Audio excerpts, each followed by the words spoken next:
नमस्कार, स्वागत है आपका। मैं हूं आपके साथ अनाया शर्मा। शुरुआत करेंगे हरियाणा की अहम खबरों के साथ। झज्जर जिले के बादली हल्के में कांग्रेस के जन आक्रोश रैली का आयोजन किया गया। इस रैली में पूर्व मुख्यमंत्री भूपेंद्र सिंह हुड्डा ने लोक लुभावने चुनावी वादों की झड़ी लगा दी। आपको बता दें कि भूपेंद्र सिंह हुड्डा ने मंच से कहा कि अगर प्रदेश में कांग्रेस की सरकार बनी तो हरियाणा प्रदेश में 300 यूनिट बिजली फ्री कर दी जाएगी। इतना ही नहीं, उन्होंने आगे कहा कि 2 लाख युवाओं को पक्की नौकरी देने की भी और एलपीजी सिलेंडर की कीमत 500 करने की भी बात कही। और आपको बता दें कि जन आक्रोश रैली में पहुंचने से पहले पूर्व मुख्यमंत्री भूपेंद्र सिंह हुड्डा, राज्यसभा सांसद दीपेंद्र हुड्डा और बादली हल्के से विधायक कुलदीप वत्स ने एक रोड शो भी किया।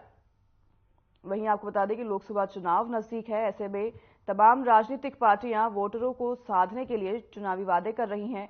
ऐसे में अब देखना होगा कि आगामी लोकसभा चुनाव को लेकर पूर्व मुख्यमंत्री भूपेंद्र सिंह हुड्डा ने जो चुनावी वादे किए हैं वो कितने कारगर साबित होते हैं।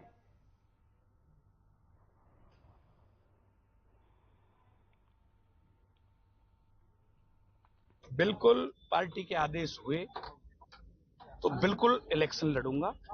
आज मैंने जो बूथ बूथ से लोगों को जो बुलाने का काम किया और लोग बिगर अपनी अपनी सवारी लेके जो आए, तो ये बहुत मतलब जो इनका मेरे साथ प्यार है, एनआईटी के प्रति इनका दर्द है। जो एनआईटी में जो बुरा हाल हुआ पड़ा है, न पानी है, न सीवर व्यवस्था है, न रास्ते की कोई व्यवस्था है। और सबसे बड़ी बात तो ये है कि यहाँ डंपिंग यार्ड हमारी एनआईटी में बनाने का काम किया। सबसे ज्यादा वोट हम दें, हमारी एनआईटी दे, और इनको यही एक शतान डंपिंग यार्ड के लिए मिला था। तो किसी भी कीमत पर अगर पार्टी का आदेश हुआ, पार्टी ने आशीर्वाद दिया, माननीय चौधरी हुड्डा साहब ने आशीर्वाद दिया, माननीय चौधरी दीपेंद्र जी ने आशीर्वाद दिया, मैं निश्चित तौर पर इलेक्शन लड़ूंगा। आपके विधायक हैं कांग्रेस के एनआईटी से, जो आज एनआईटी विधानसभा चुनाव क्षेत्र में भाई जगन डागर और उनके साथियों ने जो इतना शानदार कार्यक्रम किया है, तो ये शुरुआत है कांग्रेस पार्टी का संदेश लोगों तक पहुंचाने की। और जो लोकसभा के चुनाव आ रहे हैं उनके लिए लोगों को तैयार करने के लिए जो ये मुहिम है ये हमारी चली हुई है। और इसके साथ ही हमारी मुहिम है कि हमारे फरीदाबाद लोकसभा चुनाव क्षेत्र में जो उभरते हुए नौजवान हैं, जिनको लोगों में जिनके मन में लोगों के लिए दर्द है, जो लोगों की लड़ाई लड़ना चाहते हैं, जो कांग्रेस पार्टी की लड़ाई लड़ना चाहते हैं, तो उन सभी उम्मीदवारों को भी हम पार्टी के स्तर पर उनको आगे बढ़ाने का काम कर रहे हैं, जिससे इलाके को अगर अच्छा नेतृत्व मिलेगा तो निश्चित तौर पर एनआईटी जैसा विधानसभा चुनाव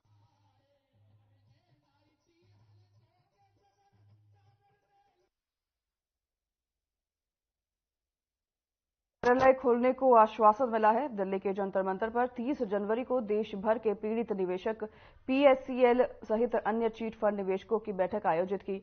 बैठक की अध्यक्षता तबजब के जिला अध्यक्ष रामजस ने की, वह संचालन उप प्रधान रमेश तंवर ने किया। जिला प्रधान रामजस ने कहा कि अपनी जमा पूंजी वापस लेने की मांग को लेकर पीएससीएल सहित अन्य चीट फंड कंपनियों के पीड़ित निवेशक पिछले करीबन 8 वर्षों से भटक रहे थे, जिसके बाद प्रधानमंत्री नरेंद्र मोदी के बट्स एक्ट 2019 के कार्यालय खोले जाने के बाद आदेश के बाद पीड़ित निवेशकों में एक उम्मीद जगी है, जिसको लेकर देश भर के पीड़ित निवेशकों द्वारा 30 जनवरी को दिल्ली के जंतर मंतर पर एकत्रित होकर उनका आभार जताएंगे और उसी के साथ आपको बता दें कि मांग भी करेंगे।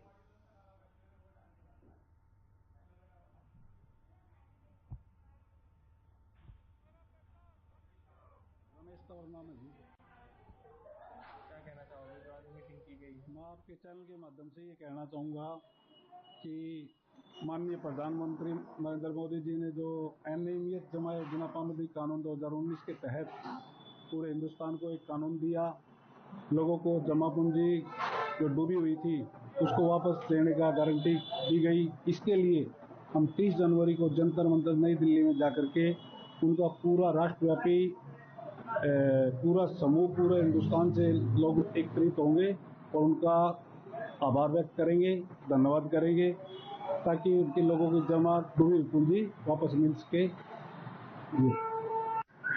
आज भिवानी के अंदर तब जब संगठन की तरफ से लोगों को संबोधित किया 2019 बस्ट एक्ट के द्वारा ऑफिस खुलवाने के बारे में और आगे की रणनीति मोदी साहब ने जो कानून बनाया सभी पीड़ितों के लिए पैसा दिलवाने के लिए, जो 2019 बस्ट एक्ट कानून बनाया लागू करने के लिए, उनको धन्यवाद करने के लिए 30 तारीख को हमने दिल्ली जाने का ऐलान किया और वहाँ मोदी साहब का धन्यवाद किया जाएगा। हरियाणा के अंदर भिवानी डिस्ट्रिक्ट के बीआरओ, डीसी साहब सबने आश्वासन दिया है कि हम आप जल्दी से जल्दी आपका ऑफिस खोलेंगे और जल्दी से जल्दी आपकी समस्याओं को हल करेंगे। इसी बारे के अंदर आज हमने सभा की और सभी लोगों को जागरूक किया और दिल्ली जाने का सबसे बड़ा ऐलान हमारा 30 तारीख का है, सेंट्रल गवर्नमेंट का धन्यवाद करने के लिए। Thank you. क्या नाम आपको? रामजस, डिस्ट्रिक्ट प्रधान।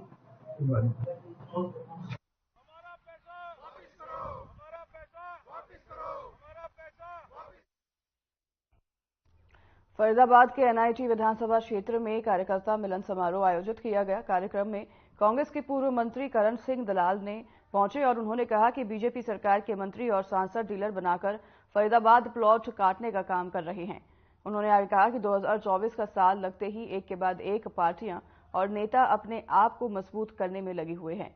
जहां एक तरफ बीजेपी के नेता और कार्यकर्ता कार्यक्रमों का आयोजन कर रहे हैं, तो ऐसे में कांग्रेस पार्टी भी पीछे रहने वाली नहीं है। तो वहीं आपको बता दें कि ये हाल ही में गणतंत्र दिवस के कार्यक्रम के दौरान एनआईटी विधानसभा क्षेत्र से कांग्रेस के विधायक नीरज शर्मा के साथ पुलिस के द्वारा की गई धक्का मुक्की और पानीपत में पुलिस के द्वारा कांग्रेस विधायक को डिटेन किए जाने के सवाल पर कांग्रेस के पूर्व मंत्री करण सिंह दलाल ने किनारा करते हुए कहा कि उन्हें इस मामले का कोई भी संज्ञान नहीं है।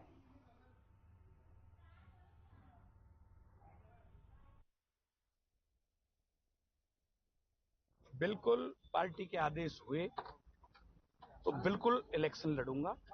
आज मैंने जो बूथ बूथ से लोगों को जो बुलाने का काम किया और लोग बिगर अपनी अपनी सवारी लेके जो आए, तो ये बहुत मतलब जो इनका मेरे साथ प्यार है, एनआईटी के प्रति इनका दर्द है। जो एनआईटी में जो बुरा हाल हुआ पड़ा है, न पानी है, न सीवर व्यवस्था है, न रास्ते की कोई व्यवस्था है, और सबसे बड़ी बात तो ये है कि यहाँ डंपिंग यार्ड हमारी एनआईटी में बनाने का काम किया। सबसे ज्यादा वोट हम दें, हमारी एनआईटी दे, और इनको यही एक शतान डंपिंग यार्ड के लिए मिला था। तो किसी भी कीमत पर अगर पार्टी का आदेश हुआ, पार्टी ने आशीर्वाद दिया, माननीय चौधरी हुड्डा साहब ने आशीर्वाद दिया, माननीय चौधरी दीपेंद्र जी ने आशीर्वाद दिया, मैं निश्चित तौर पर इलेक्शन लड़ूंगा। आपके विधायक हैं कांग्रेस के एनआईटी से, क्या उन पर भी अपने एनआईटी क्षेत्र की विधानसभा की जो आज एनआईटी विधानसभा चुनाव क्षेत्र में भाई जगन डागर और उनके साथियों ने जो इतना शानदार कार्यक्रम किया है, तो ये शुरुआत है कांग्रेस पार्टी का संदेश लोगों तक पहुंचाने की, और जो लोकसभा के चुनाव आ रहे हैं उनके लिए लोगों को तैयार करने के लिए जो ये मुहिम है, ये हमारी चली हुई है।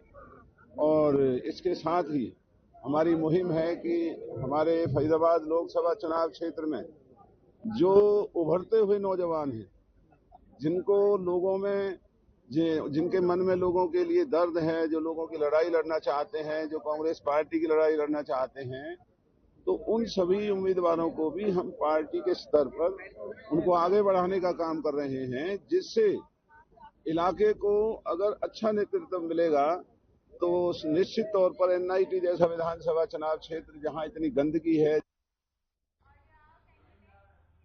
नूह के गांव नेशरा में सैकड़ों कांग्रेस और बीजेपी कार्यकर्ताओं ने जेजेपी के प्रदेश प्रभारी अल्पसंख्यक प्रकोष्ठ चौधरी वही बदरहीन को एक कार्यक्रम के दौरान अपना समर्थन दिया। इस दौरान प्रदेश प्रभारी अल्पसंख्यक प्रकोष्ठ चौधरी बदरुद्दीन ने कहा कि वो बीते 2 दशक से नूह विधानसभा में जनता की सेवा में लगे हुए हैं।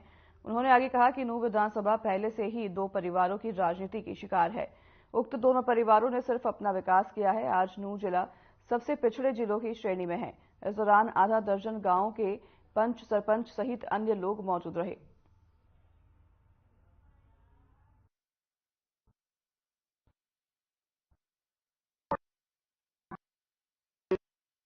ये दुष्यंत चौटाला को मुख्यमंत्री बनाने के लिए आज उसी को लेकर नौशेरा गांव पहुंचे हैं कि आने वाले चुनाव में 2024 में उप मुख्यमंत्री हटाकर दुष्यंत चौटाला को मुख्यमंत्री बनाना है। जो लोगों ने प्यार सम्मान दिया है वो आप सबके सामने है। इस लोगों को प्रभावित होकर जननायक जनता पार्टी को आज दर्जनों लोगों ने पार्टी में शामिल हुए हैं। मैं इनका भी जेजेपी परिवार में स्वागत करता हूं, अभिनंदन करता हूं, धन्यवाद करता हूं। मैं आफ्ताब और जाकिर जिन्हों का राजनीतिक पुराना ढर्रा चला रहा है, अब लोग उनसे तंग आकर तीसरे विकल्प की खोज में शुरू कर दिया है और जो वो तीसरा विकल्प है वो जननायक जनता पार्टी का होगा। आने वाला वक्त जननायक जनता पार्टी का होगा। 15 दिन पहले आया था, हमारे सरपंच साहब ने कुछ हमें बताया था। मैंने दुष्यंत जी से बात